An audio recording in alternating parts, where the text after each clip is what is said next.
The moment she dialed 911, she Ma'am, thought she please was calm about to down. ruin my son's Tell me what's life. happened. Her finger hovered over the screen, her lips curled in satisfaction, and her eyes burned with certainty. She believed she was calling the law to teach a reckless young man a lesson. What she didn't know, what no one standing at that quiet lakeside knew, was that the law was already there, watching her, listening, and waiting. And by the end of that call, everything she thought she controlled would collapse in front of flashing lights and stunned silence. It was a calm afternoon at our lake, the kind that makes the water look like polished glass. My son stood near the dock, checking equipment and jotting notes into a weathered clipboard. He wore plain clothes, no badge, no uniform, just boots, a cap, and the calm posture of someone who belongs exactly where he is. To anyone else, he looked like just another local guy enjoying public land. To her, he looked like a problem. She arrived loud, confident, and already angry. Her voice cut across the water as she accused my son of trespassing, spying, and acting suspicious. He answered politely, evenly, never raising his tone. That only made her angrier. She demanded to know who gave him permission to be there. When he replied, "I'm authorized to be here," she laughed. A sharp, mocking laugh that turned heads. Other visitors watched quietly. Some sensed something was off. Others just wanted the drama to end. My son stayed composed, but I could see it in his eyes. He knew exactly how this would play out. He'd seen it before. People like her always believe authority looks a certain way. And when it doesn't, they panic. She pulled out her phone like a weapon. "I'm calling the cops," she announced loudly, making sure everyone heard. "You're done." My son didn't stop her. He didn't argue. He didn't warn her. He simply stepped back and said, "That's your choice." As she spoke to the dispatcher, exaggerating every detail, I felt a strange calm settle over me. Because I knew something she didn't. This lake wasn't just a peaceful spot. It was protected land. And my son wasn't just standing there. She had no idea she'd just called his colleagues.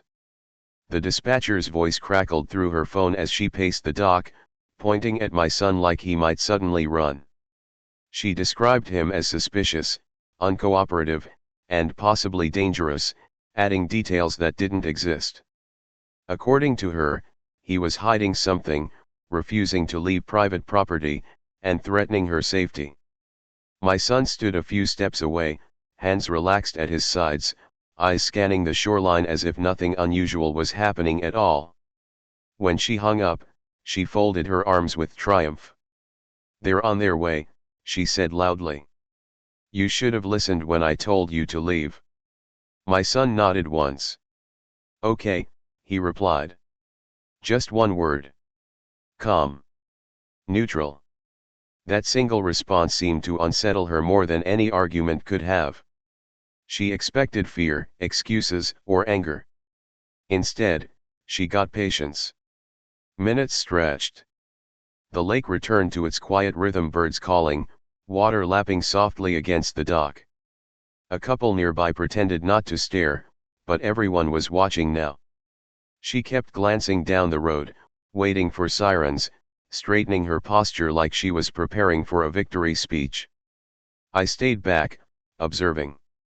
I've learned that moments like these reveal more about people than they ever realize. She believed authority was something you summon when things don't go your way. My son believed authority was something you earn by protecting what others take for granted. She started again, accusing him of lying about his job. "If you really worked here," she sneered, "you'd have a uniform. A badge. Something." My son finally spoke more than a word. "Not all roles look the same," he said evenly. "Some are behind the scenes." She rolled her eyes. "Sure," she scoffed. "That's what they all say." Then, in the distance, the sound changed. Not loud at first, just a low hum cutting through the afternoon. My son glanced toward the road. I saw the faintest shift in his expression, like someone checking the time and realizing they're right on schedule. She heard it too. Her smile widened. "That'll be them," she said, satisfied. "This is over." Two vehicles approached, one marked, one unmarked. Gravel crunched as they pulled in. Doors opened. Radios chirped. The presence of law enforcement settled over the lake like a sudden shadow. The officers scanned the scene, eyes moving from her to my son. One of them froze. Another tilted his head, confused. Then something unexpected happened. They didn't walk toward her first. They walked toward my son. The look on her face shifted the moment the officers changed direction. Her confident posture faltered, just slightly, as she realized the scene wasn't unfolding the way she had imagined. She turned, expecting to see my son being questioned, maybe even handcuffed. Instead, she saw one officer extend his hand. "Chief," he said, clear and respectful. My son shook it calmly. "Afternoon," he replied. Silence fell over the dock like a dropped curtain. The birds seemed to stop. The water felt suddenly too still. Her mouth opened, but no sound came out. The other officer nodded as well, greeting my son like a familiar colleague rather than a suspect. No raised voices. No tension. Just recognition. She stepped forward quickly. "Excuse me," she interrupted, waving her phone. "That's the man I called about." The officer glanced at her, then back at my son. "Yes, ma'am. We're aware." Her confidence returned in a rush. "Good." He refused to leave. He claimed he had permission, but he wouldn't show any proof. My son finally reached into his jacket, slow and deliberate, pulling out a folded badge and official identification. He didn't shove it forward. He didn't flash it dramatically. He simply handed it to the officer, who barely glanced before returning it with a nod. "Wildlife Warden Chief," the officer said, loud enough for everyone to hear. The color drained from her face. The triumph she'd been holding onto cracked, then shattered. That can't be right," she stammered. "He doesn't look like." "Like what?" the officer asked, tone firm but controlled. She faltered. Words failed her. For the first time since she arrived, she had no script. The second officer spoke up. "Ma'am, this area is protected land. He oversees enforcement here." Her shoulders stiffened. "Then why didn't he say that?" she snapped, grasping for control. My son met her gaze. "You didn't ask," he said simply. Murmurs rippled through the onlookers. Someone shook their head. Someone else quietly laughed. The lake, moments ago a battleground, had become a courtroom, and her case was falling apart fast. The officer turned to her again. "You reported a suspicious individual. Can you explain what behavior concerned you?" She tried. She really did. But every explanation sounded smaller than the last. Standing there, surrounded by authority she hadn't expected, her accusations lost their power. My son remained silent, letting the truth do the work. And that's when she realized something terrifying. She hadn't called the law on him. She had called the law on herself. The officer's pen hovered over his notepad as he listened to her stumble through explanations. Each sentence contradicted the last.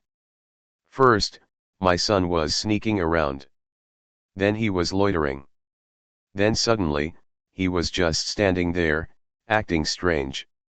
The more she talked, the clearer it became that there was no real threat, only assumption. "So," the officer said carefully, "he never threatened you?" She hesitated. "Well, not directly." "And he never entered your property?" "No, but..." "And he identified himself as authorized?" "Yes, but I didn't believe him." The officer nodded slowly, writing something down. That nod wasn't agreement. It was documentation. My son finally spoke again. "Sir, I was conducting a routine shoreline compliance check. We've had illegal dumping reports near the South Inlet." His voice was calm, professional, unbothered. The officer looked up. "Did you complete it?" "Not yet," my son replied, glancing briefly at the woman. "I was interrupted." Her jaw tightened.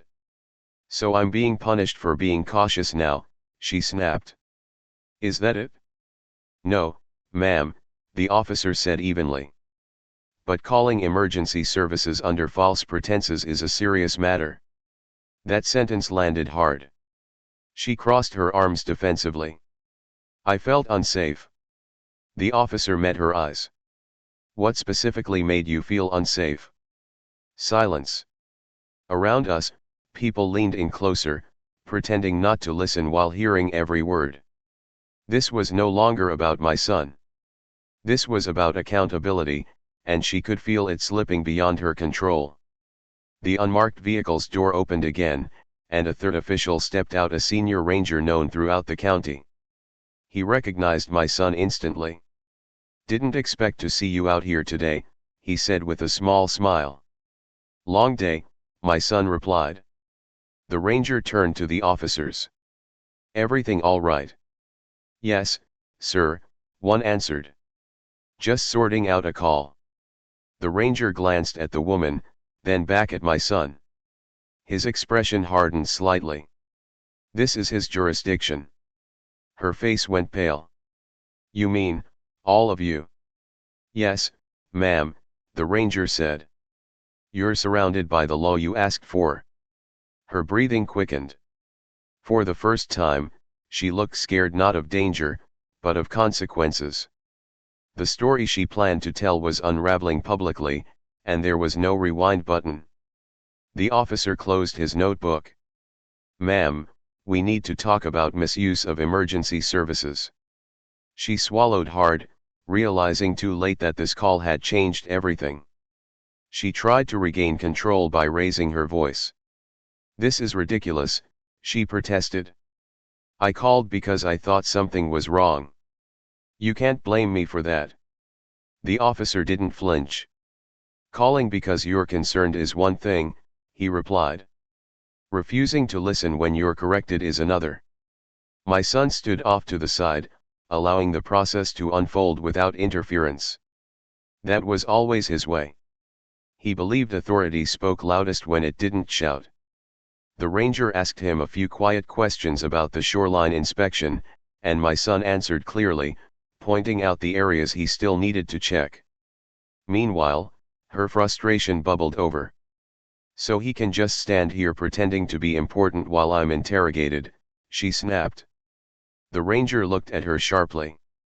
"He isn't pretending." That shut her down. One of the officers gestured toward the patrol car. "Ma'am, I need to verify your identification." Her eyes widened. "Why?" "Standard procedure," he said. "You initiated the call." She hesitated, then handed over her ID with shaking hands. The confidence she'd arrived with was completely gone, replaced by tight shoulders and darting glances at the people watching. Whispers spread through the crowd. Some shook their heads in disbelief. Others recorded quietly on their phones. She noticed. Her cheeks burned.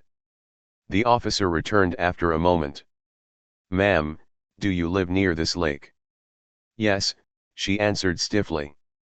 "And you're aware this is protected land with active enforcement?" I didn't know he was in charge," she said quickly. The officer sighed. "That doesn't change the law." My son finished speaking with the ranger and walked back over. "I'd like to complete my inspection," he said politely. The ranger nodded. "Go ahead. We'll handle this."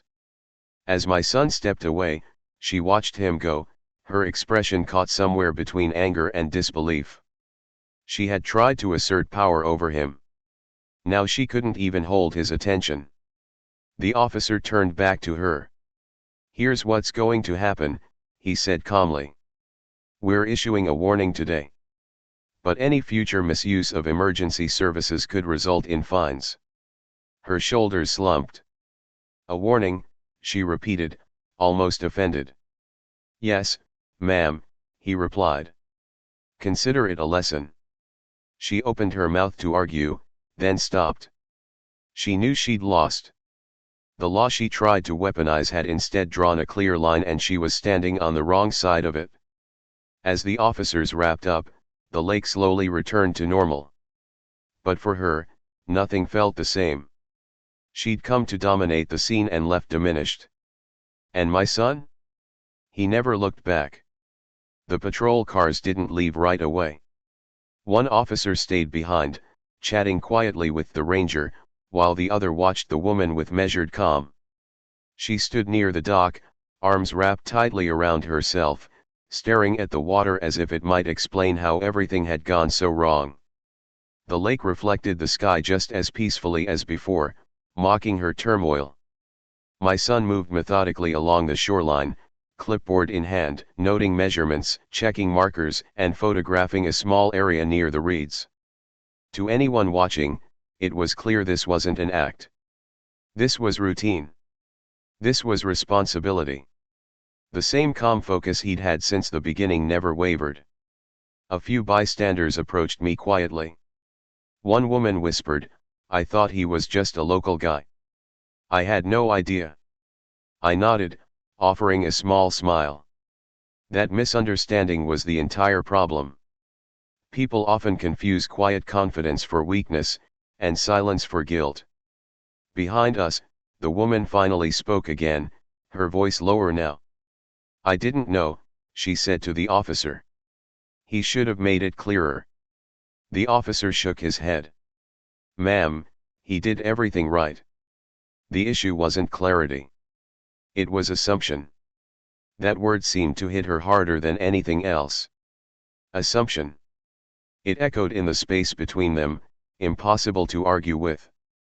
The ranger checked his watch. "We'll be clearing out shortly," he said. "I suggest you take a moment before heading home." She nodded stiffly, unable to meet his eyes. My son returned after finishing his inspection. "All set," he said to the ranger. "Good work," the ranger replied. "As always." That small exchange carried weight. Respect. Trust. Years of service compressed into two simple phrases. The officers finally began to leave. As one passed my son, he said quietly, "Sorry you had to deal with that." My son shrugged lightly. "Comes with the job." The woman watched them drive away, the dust settling slowly behind the tires. With the law gone, there was no one left to impress, no authority left to appeal to. Just her, the lake, and the consequences of her choices. She turned suddenly toward my son. "You could have stopped this," she said, frustration breaking through again. "You knew what would happen." My son met her gaze, calm as ever. "I trusted the process," he replied. "You should have too." She had no response. None that mattered. As she walked back to her car, her steps were slower than when she'd arrived. The confidence was gone, replaced by something heavier: awareness. Around her, life continued. Kids laughed near the water. A fisherman cast his line. The world hadn't changed. She had.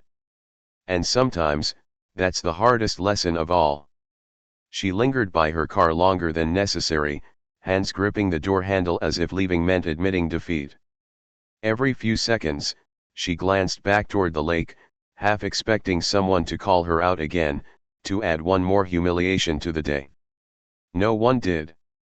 That silence was worse than any lecture. My son packed up his equipment with practiced ease. Clipboard secured. Cameras stored. Markers checked. Watching him, it was impossible not to feel pride, not because he'd won, but because he never treated the situation like a battle at all. To him, it was just another test of patience, another reminder of why his job mattered. A man who'd been fishing nearby finally spoke up, loud enough for others to hear. "You handled that real professional," he said to my son.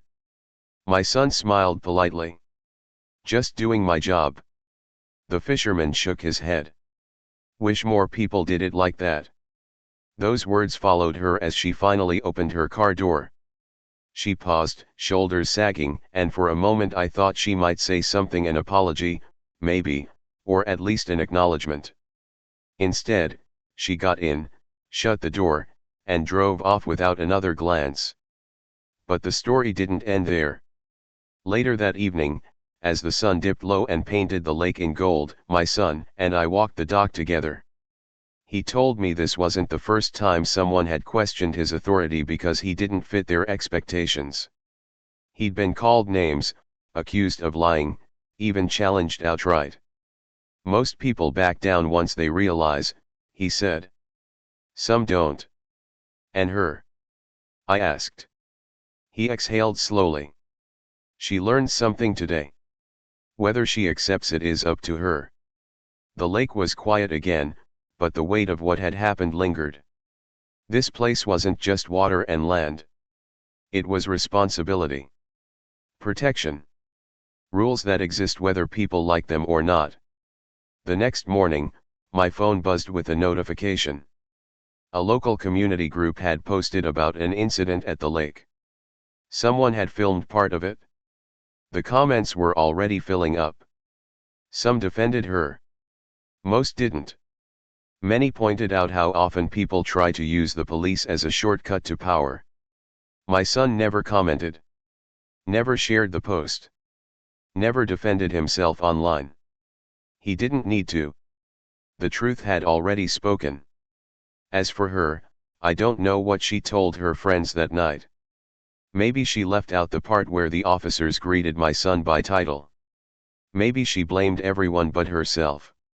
Or maybe, just maybe, she realized that authority isn't something you summon when you're uncomfortable. Sometimes, it's standing right in front of you, calm and patient, giving you every chance to do the right thing. Days passed, but the lake felt different after that afternoon.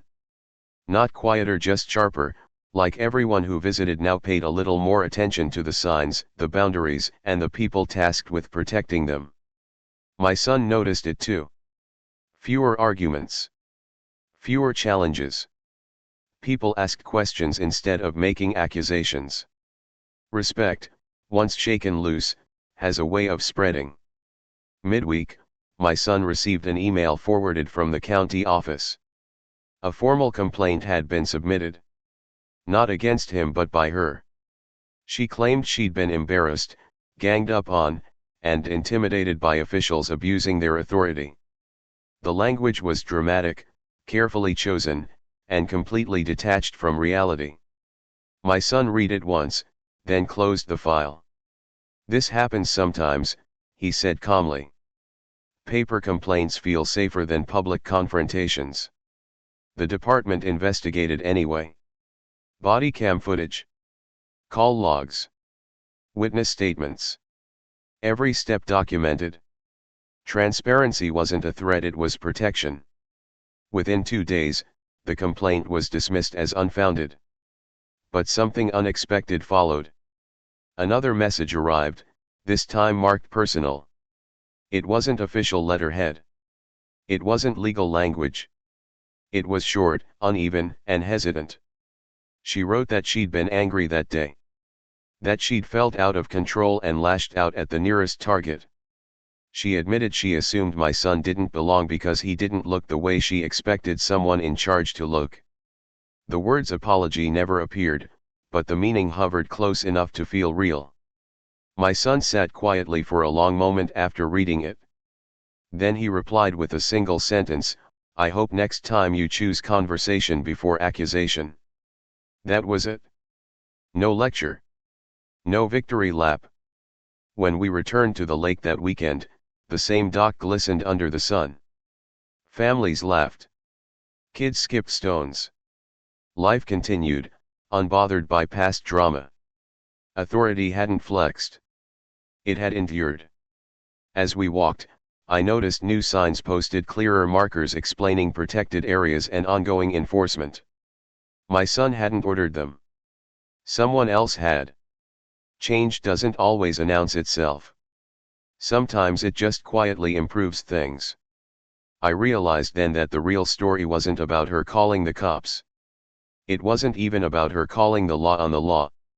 It was about how easily power can be misunderstood and how quietly it can be corrected.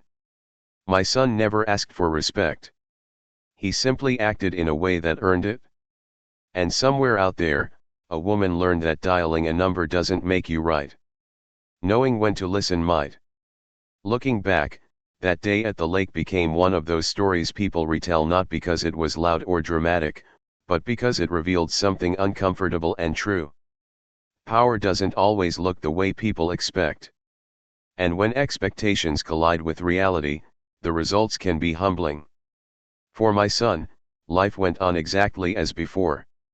Early mornings. Long inspections. Quiet decisions that protect places most people only notice when something goes wrong. He didn't gain fame from the incident. He didn't lose sleep over it either. In his world, respect isn't demanded, it's built slowly, one fair action at a time. For me, the moment stayed vivid. Not the shouting. Not the flashing lights. But the instant when her certainty cracked. When she realized the system she tried to control wasn't a weapon, it was a mirror. It reflected her assumptions back at her, clearly and without mercy. The lake still attracts all kinds of people.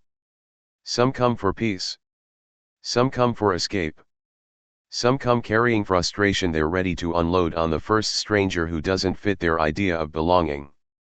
Most days are uneventful. But every so often, someone learns a lesson they didn't expect. I've thought about her since then. Not with anger. With curiosity. Did she tell the story differently afterward? Did she warn others to be careful around the lake? Or did she quietly adjust how she sees people who don't announce their authority out loud? What I know is this: that call didn't just bring officers to the lake. It exposed a mindset. One that assumes the law exists to serve personal comfort instead of public good. One that believes confidence comes from volume instead of understanding. My son never raised his voice. Never reached for power. He simply stood where he was supposed to stand and let the truth arrive on its own schedule. And that's why this story matters. Because one day, any of us could be her certain, loud, convinced we're right. And one day, any of us could be him quietly doing our job, knowing the truth doesn't need defending. She called the cops on my son at our lake, convinced she was summoning authority to her side. She had no idea she'd called the law itself. And when the law arrived, it didn't punish her. It educated her. Firmly. Publicly. Unforgettably. The lake remains protected. The rules remain enforced. And somewhere between those ripples of water and fading sirens, a simple truth still floats to the surface. Respect the land. Respect the law. And never assume you know who you're standing in front of.